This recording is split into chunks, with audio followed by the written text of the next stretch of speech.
Unpopular honesty, don't compromise your integrity. Keep your eyes on your grind, try to find longevity. Make your mind extensive, swift with your pensive. Don't sugarcoat your feelings cause the world too sensitive. Yeah. Welcome back to Unpopular Honesty, the home of brutal honesty and real hip hop music. I am Cornbread Capone. I have a special guest on the line. Please say your name one time. I'm President-elect F.D. Brisco III. Yes, sir. How you doing today, brother? How you doing now, sir? How's it going? It's alright, man. Well, where do we begin, man? First thing I'm gonna say is,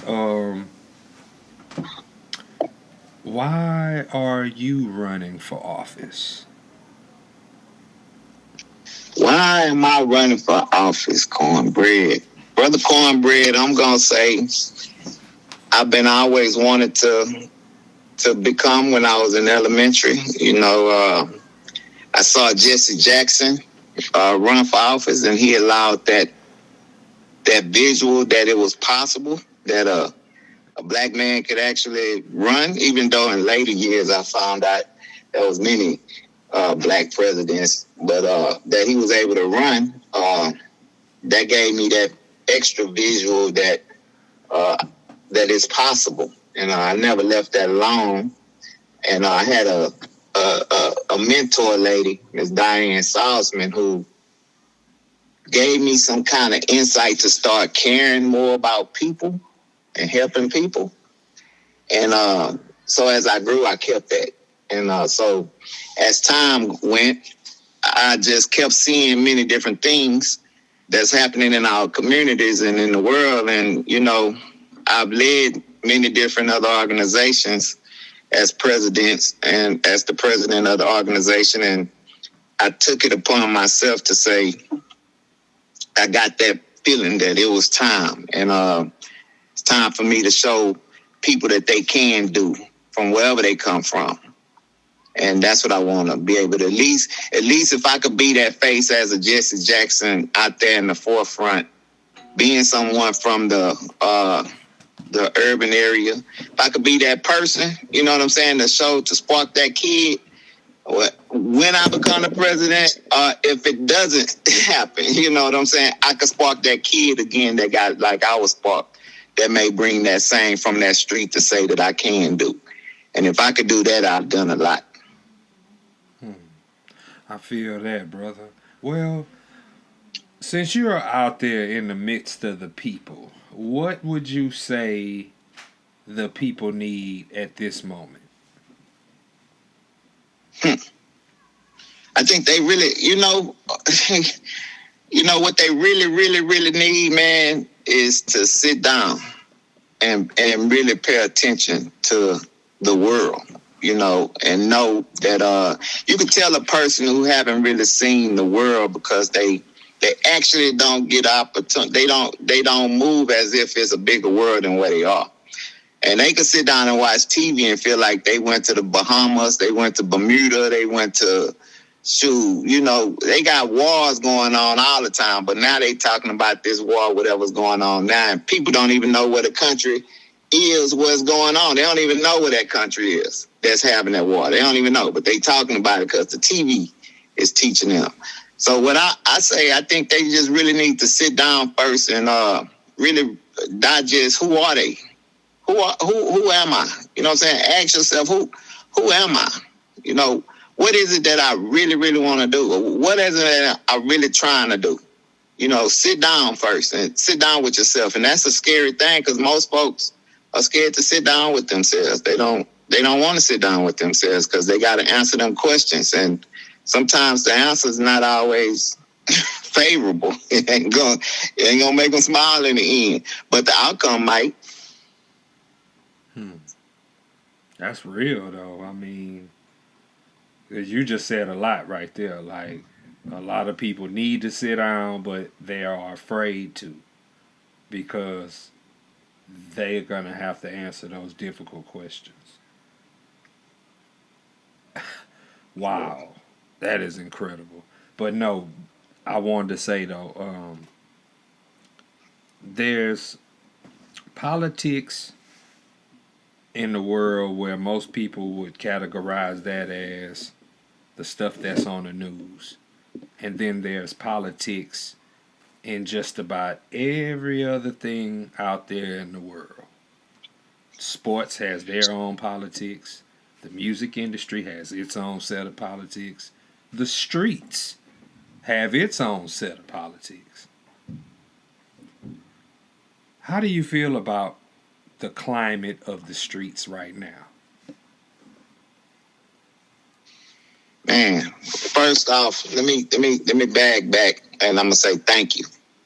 Thank you for giving me the opportunity to you my first radio interview, and I thank you for allowing me to be on your platform to even discuss the topics that to your audience are important to hear. And I appreciate it. I appreciate the time you putting in. Appreciate you and your staff, giving me that opportunity.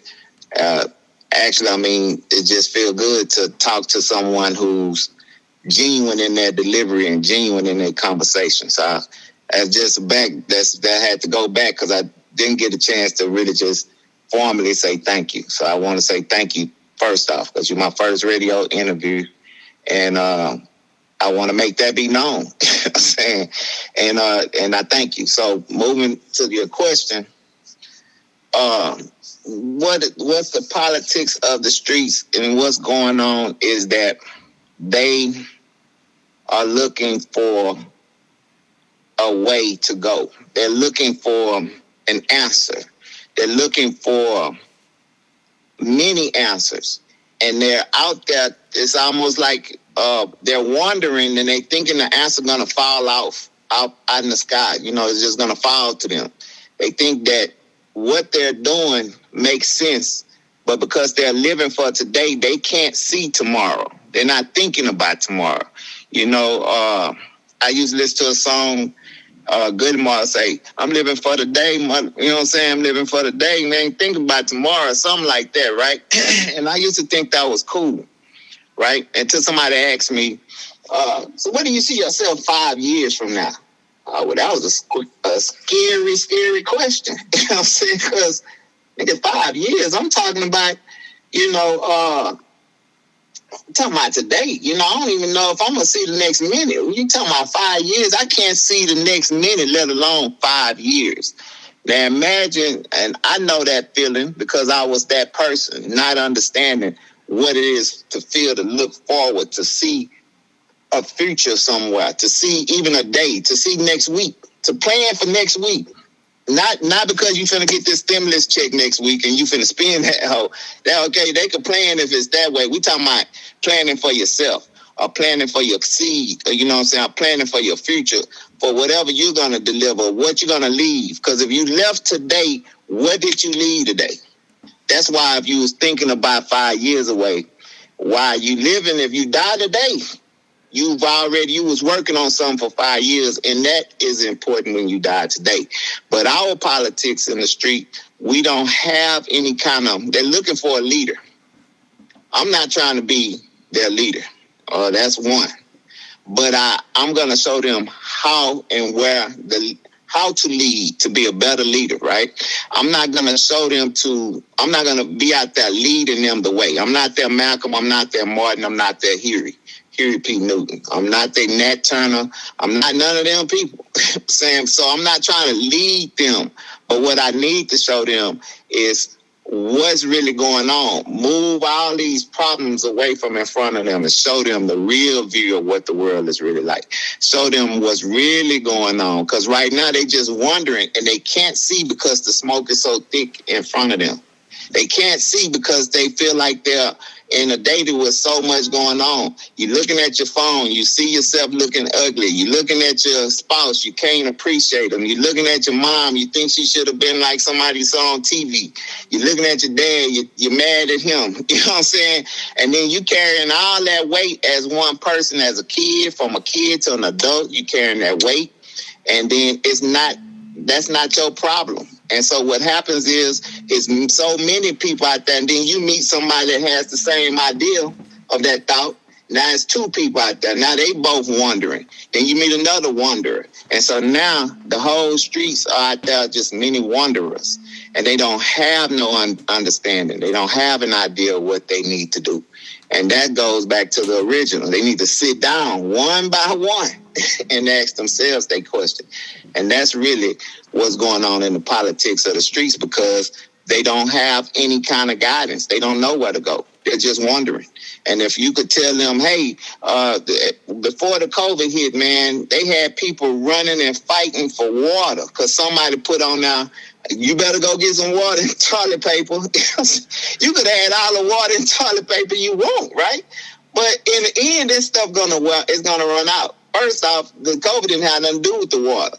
So you out there fighting over water, you're fighting over toilet paper.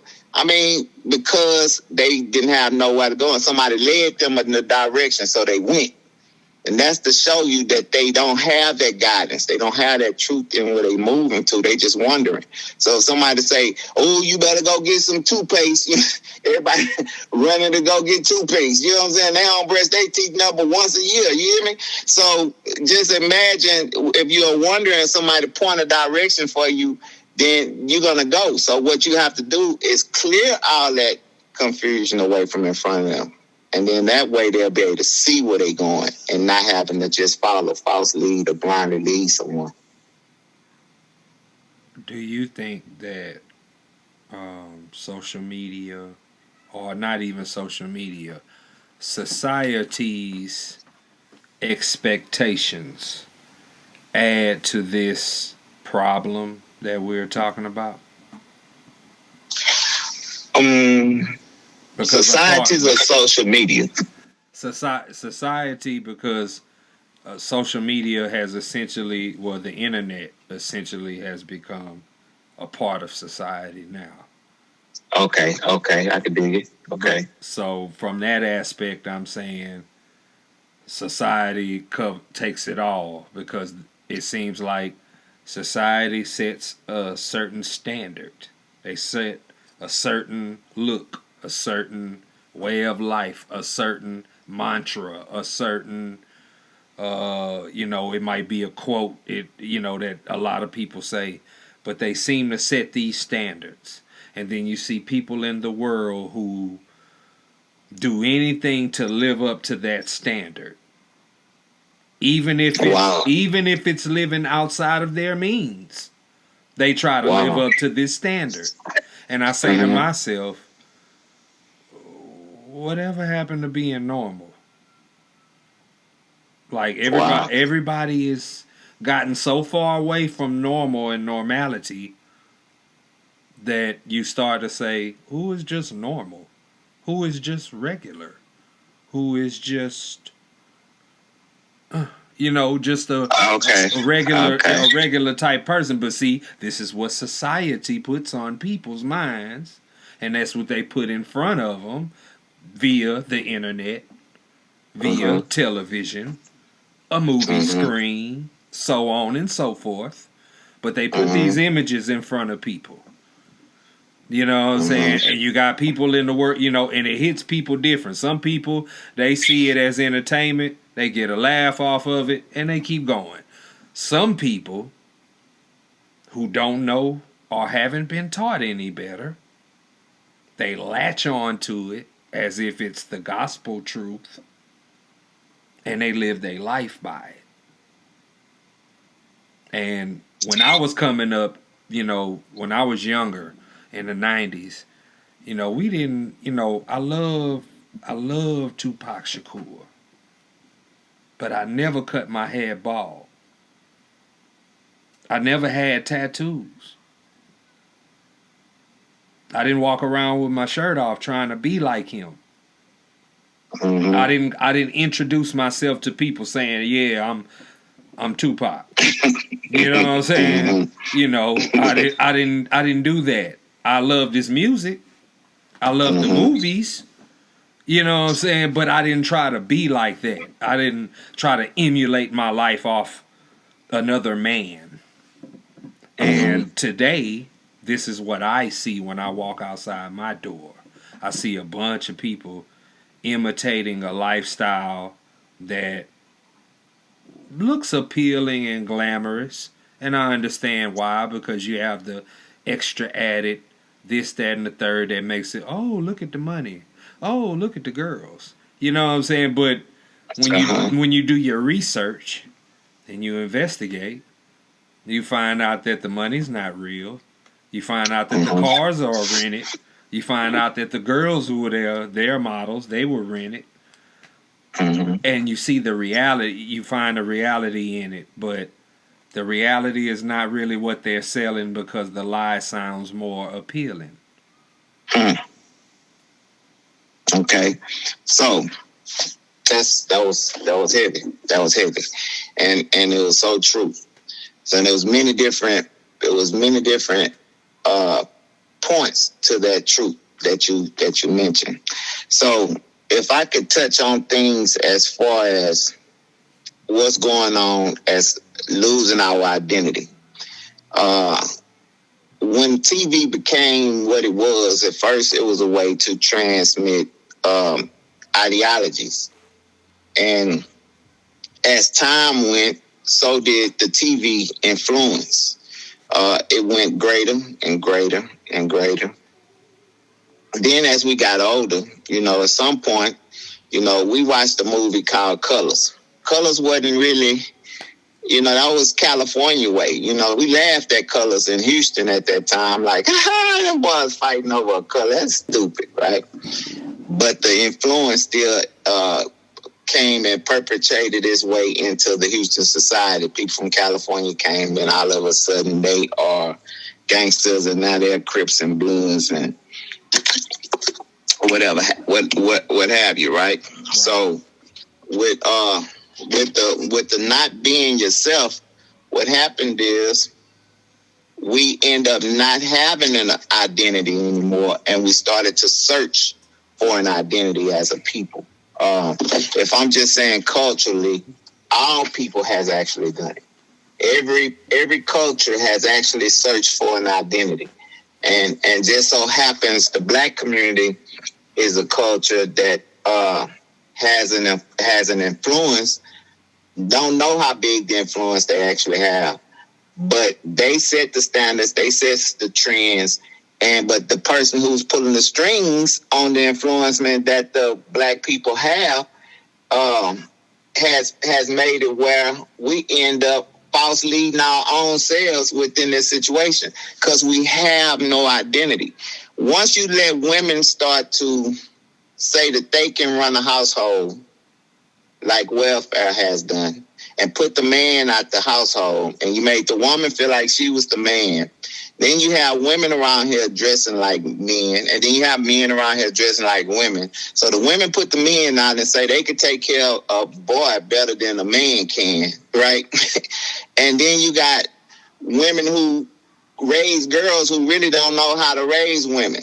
So then the girls out here becoming women, and them boys became men, but they never got the right guidance. So then they were looking for something, but as every smaller person coming up, we're all looked and admired in some kind of way because we were here before the other people before us. So just as you was 1'7", you know what I'm saying? I was 1'7". Everyone has made it to 7 if they went to 8, right?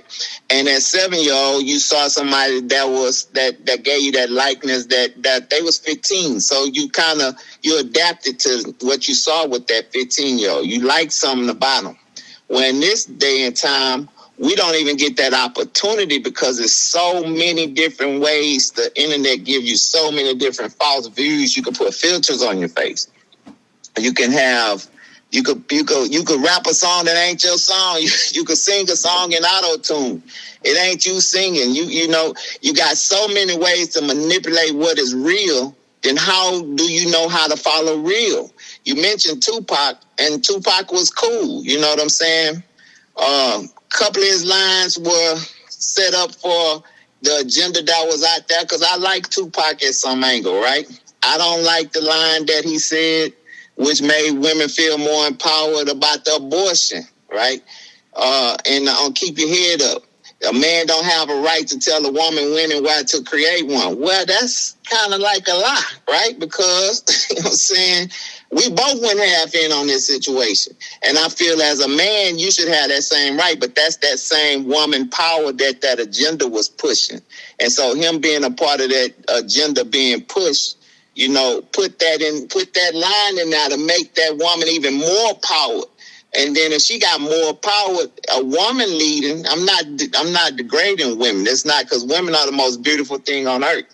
They the most, if it wasn't them, we wouldn't be, you know. So we're not talking about, we're talking about as far as stature of leadership, as far as why the man is the head. Because I carry 1 million souls in me. You know, I carry 1 million souls daily in my nutsacks. She doesn't. She carried the egg that allowed that soul to make that procreation happen. So her part is just as important, but she's not carrying 1 million souls with her.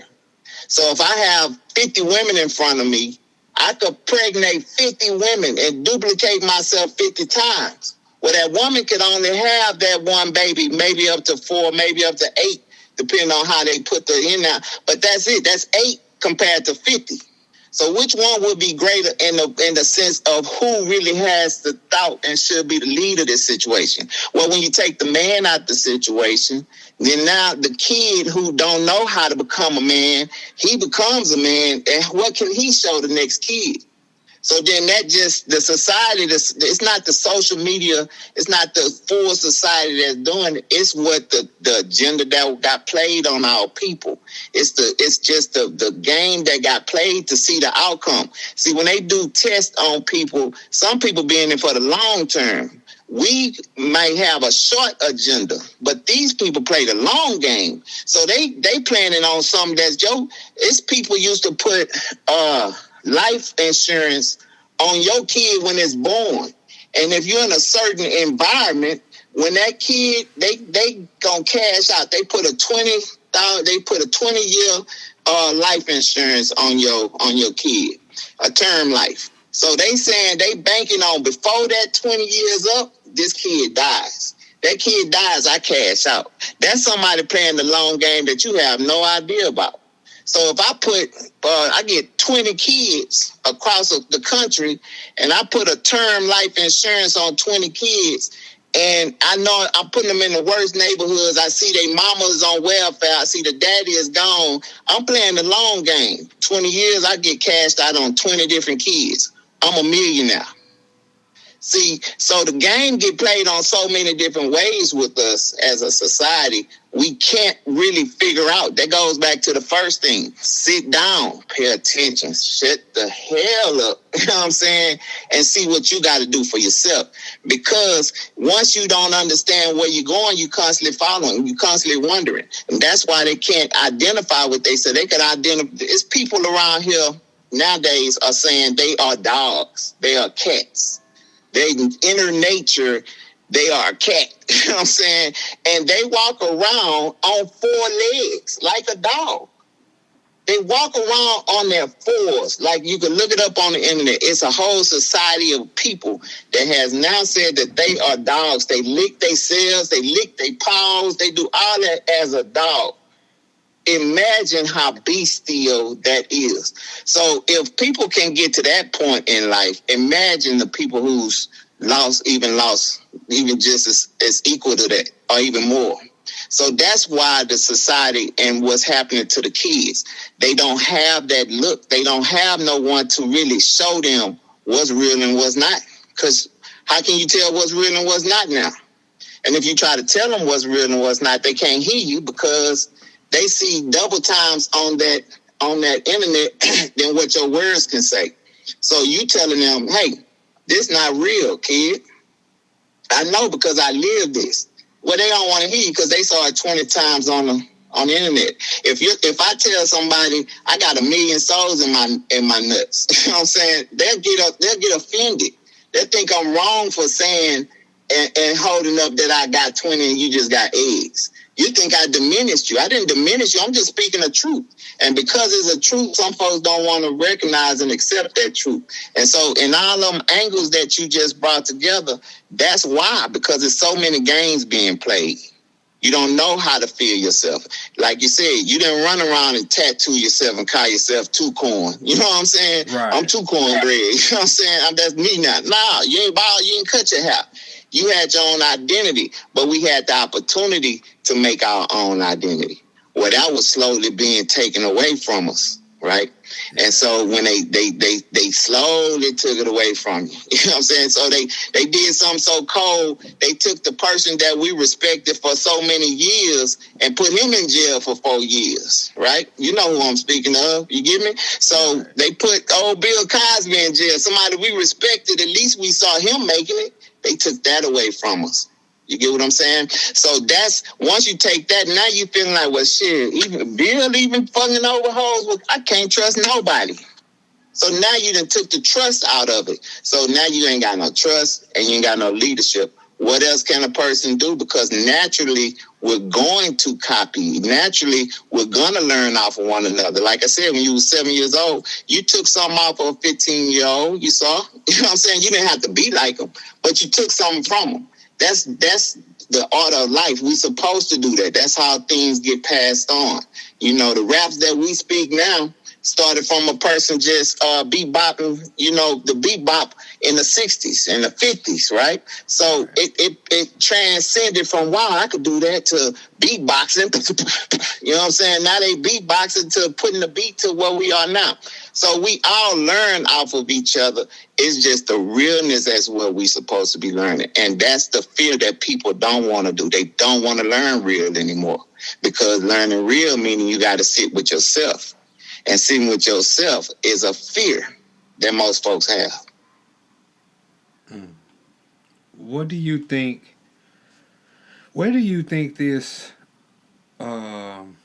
sensitivity that the world has seemed to have adopted? It's like very sensitive. You can't just say anything because it's bound to offend someone. Okay, like, and let me speak on that, because it's all dependent on the dialect in which the person who's hearing what is being said that becomes sensitive, right? So they could say, if you say something about the alphabet people, you know what I'm saying, they get offended. But they can say, bitch, hoe, nigga, bitch, bitch, bitch, bitch, bitch, and that shouldn't offend somebody. So which one is it? Because, you can't have both. You can't say, you can't talk to me this way, but I could talk to you this way. Because, see, you're sensitive when it's against you, but you're not sensitive when you're doing it against somebody else. So say like this. Back then, a bully, they said a bully, a person who tells somebody else, hey, this is what I grew up under. People used to say, man, don't play with him, man. Don't mess with him, man. I ain't his friend no more. And then all the people who his friend don't be that person's friend no more, right? They said that was wrong, right? They said that was wrong, right? That's the nature of bullying. But what is the difference in that scenario and, oh, we don't like what you say, we counseling you? What is the difference? There is no difference. So it all depends on the person who's actually having the mode to say what's sensitive to them. Because if I could get a whole group of people to attack you and start to talk crazy to you and cancel your shows and say that you're the worst and R. Kelly you, right? Put you like you the worst and put you into the mind state and say, well, we gonna cancel you. Well, that's almost that same herd of a bullying mentality, but it's on the other shoe. But it ain't gonna be said that, because if you call that out, now they're going to say, now they're mad at you because now you done unveiled that. You made the sense, you got to make it make sense. And it doesn't make sense because you can't have both. You can't say that if I call you a punk dyke bitch hoe, if I call you any of these things, you're going to get mad. But you can cancel me because I called you that. And I shouldn't have no kind of feeling about it. That doesn't make sense. So if it hurts your feelings, what do you think what you're doing is doing to me? So if my feelings can get hurt and your feelings can get hurt, but mine can't, that doesn't make sense. Yeah. So when it doesn't make sense, I'm always gonna give it to the orchestra of things that doesn't make sense, and that's the devil. That's Beelzebub. You know what I'm saying? The devil is the orchestra of confusion. So I can tell you, don't you talk to me like that, bitch. What? You get what I'm saying? Right. Don't you talk to me, bitch. But you gonna call me a bitch? So well, if I say you a bitch, now you call me a bitch. Now you mad, right? But you just call me one. I don't want to play with you. Y'all don't play with him. Hey, everybody, don't talk to Cornbread no more. Cornbread had on his show the president-elect. I wish y'all would vote him. He called people punk, dyke, bitch, and everything else. Don't y'all listen to Cornbread. Is that right? No, it's not right. I never agreed with the whole cancel culture because I feel like, first of all, you can't come in my house and tell me I can't listen to whoever because of whatever, or, some music that's been around 30 years or, because they've been talking about canceling a lot of stuff and a lot of different people. It's certain things that you can't do that. But correct.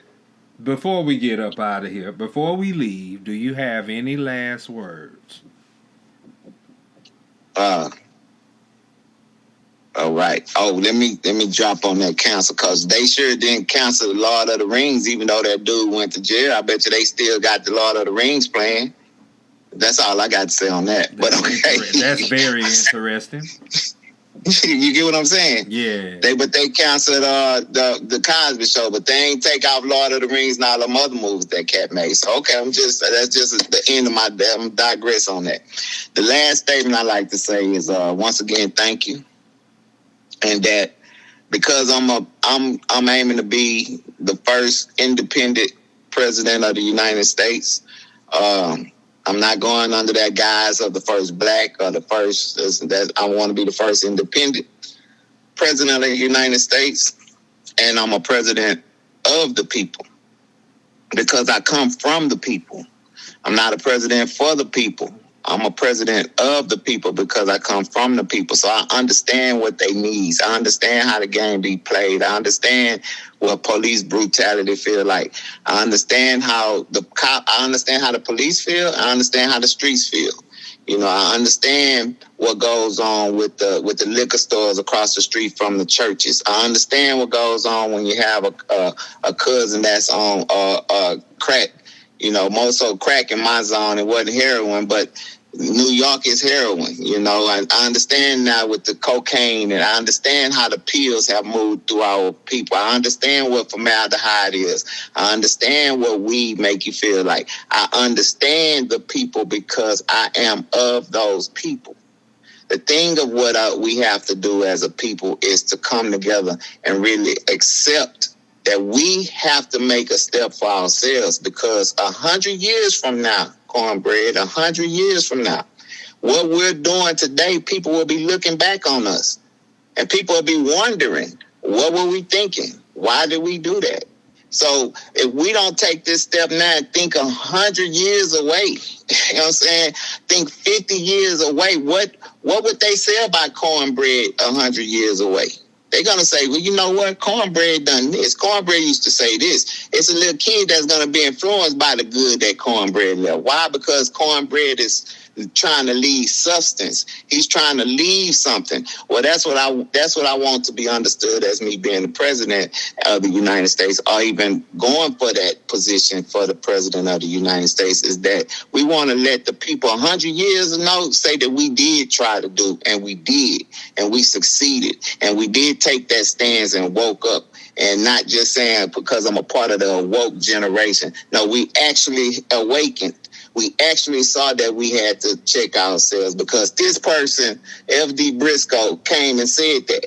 And I want that point to be known for myself when I'm moving forward. I appreciate it, brother. I am Cornbread Capone. This is Unpopular Honesty. Stay tuned. We be back.